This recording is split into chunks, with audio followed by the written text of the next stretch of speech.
Welcome back, learners. So as we have said, we're moving on to our application questions, and they are still based on the refraction of light. So the first question under the application questions is, we need to draw a labeled ray diagram to illustrate the refraction of light that is moving from a less dense medium to a more dense medium. Remember, the refraction of light, that's now the bending of light. Refraction is the bending of light.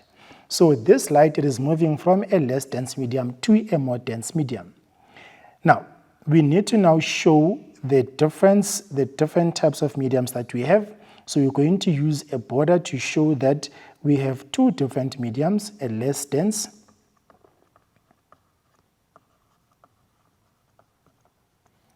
and a more dense medium.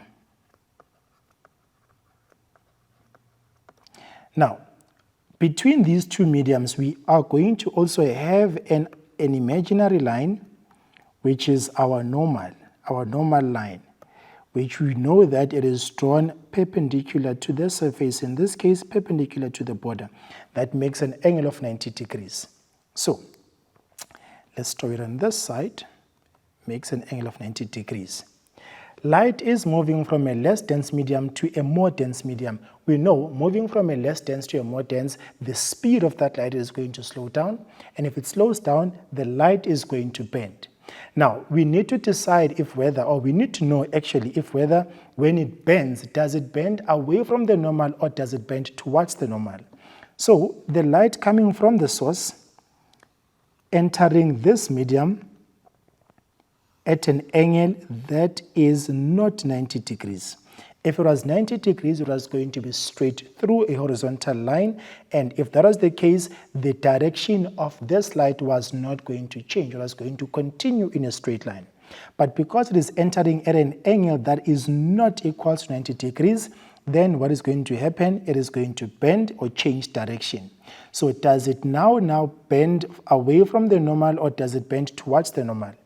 We also need to remember when light is moving from a less dense to a more dense, it is going to bend towards the normal.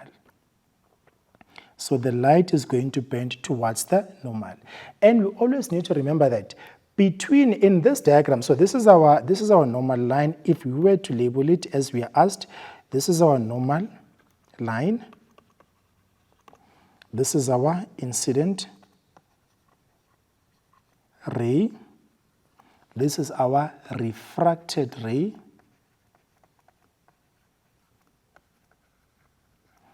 And this is going to be now the border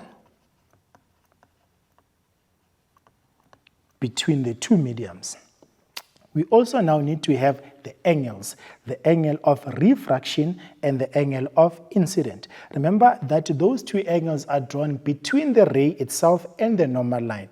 In this case, our angle of incidence is going to be here, between the incident ray and the normal. So we're going to denote that with I, our angle of incident.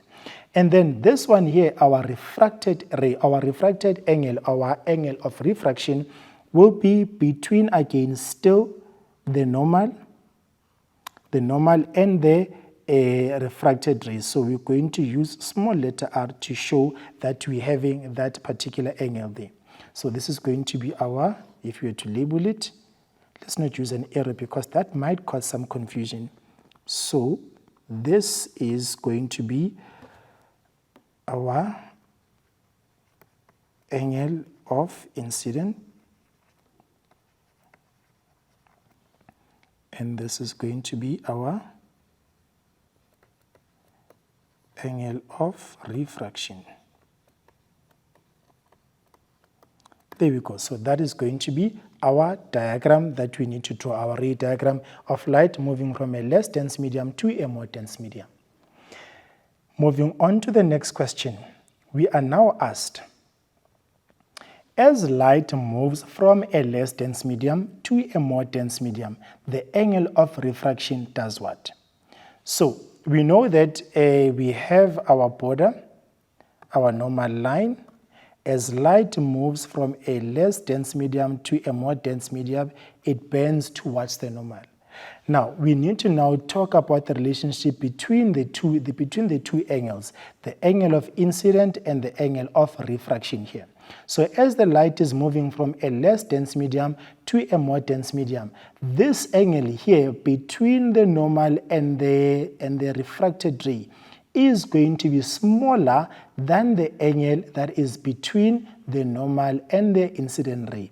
As we can see, there's a much bigger space between the normal and the incident ray as compared to the space between the normal and our refracted ray. So that means as light is moving from a less dense medium to a more dense medium, the angle of refraction is going to decrease. So the angle of refraction keeps on decreasing and decreasing as light moves from a less dense to a more dense.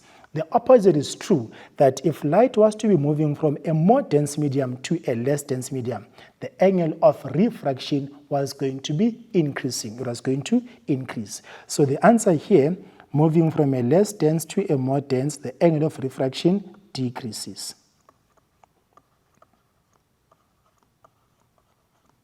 The angle of refraction decreases. Now, next question. The bending of light is known as. So what is the bending of light? The bending of light is clearly defined as refraction. The bending of light is refraction. Remember, we can either have refraction or reflection. Reflection is the bouncing back of light of a surface, whereas the refraction is the bending of light. When light slows down and bends, it's refracted. When light bounces off a surface, it is going to be reflected.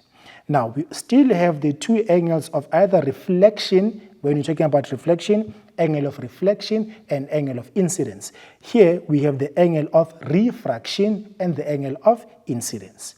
With reflection, we know that the two angles are equal. In this case, they are different.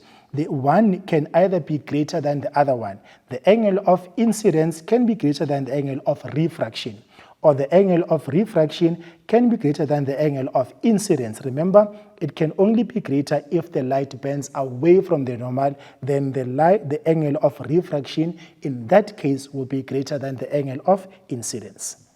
So, question 4. The speed of light is as it travels out of the class.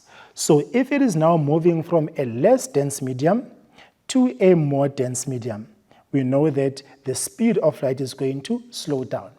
But if it is moving from class to A, it is moving from a more dense medium to a less dense medium. That means the speed of light will increase as it travels out of the class, because from more to less, the speed increases and the light bends away from the normal. But from less to more, the speed decreases and the light bends towards the normal. So the speed of light will increase as it travels out of the class, is increased as it travels out of the class. So I hope we have learned that we can have two types of angles there. We can have the angle of incidence and the angle of refraction. The angle of refraction can either be greater or smaller than the angle of incidence, depending on how the light bends, either towards the normal. If it's towards the normal, angle of refraction is smaller than the angle of incidence.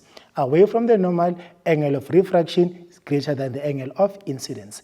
The bending of light is refraction. That you always need to keep in mind. The bending of light is refraction.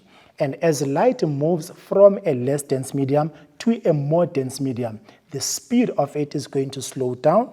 And if it slows down, it's going to change direction and then bend. Either in that case, it's going to be bending towards the normal. And then we've also learned how to draw a ray diagram for refraction, that the light needs to bend. If the light enters the medium at an angle of 90 degrees, it won't change direction. But should it enter the medium at an angle that is any other angle but the 90 degrees, then the direction of that light, it is going to change. So before moving to the next part of this lesson, we're just going to quickly go for a short break, and I will see you just after this.